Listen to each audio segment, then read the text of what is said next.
radio.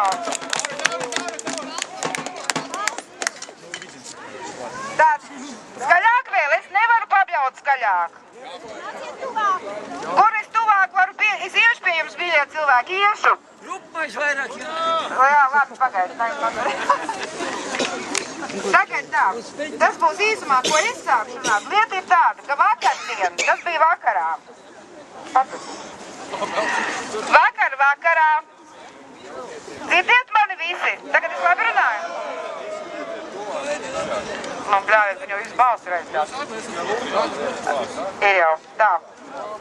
Vakarā man piezvanīja no prezidenta valsts kancelejas un pateica, ka prezidents ir gatavs mūs pieņemt. Urā! Tā, tagad es runāšu tālāk sakarā par prezidentu. Es nosaucu cilvēkus, kuri iestāja skaitā jo es esmu šī pasākuma aizsācēja un organizētāja. Pēc tam es šodien tomēr padomāju, ka labāk man ir palikt varbūt šeit, un lai iet mani draugi, kuri aicinās prezidentam, lai viņš atnāk uz šejienu parunāt. Piekrītat man? Visi piekrītat? Pasteliet rokas visi, kuri piekrīt. Es saprotu vienbalsīgi pieņemt. Tad, kad mani draugi ies nodot šo rezolūciju, tad viņi arī aicinās prezidentu pie mums.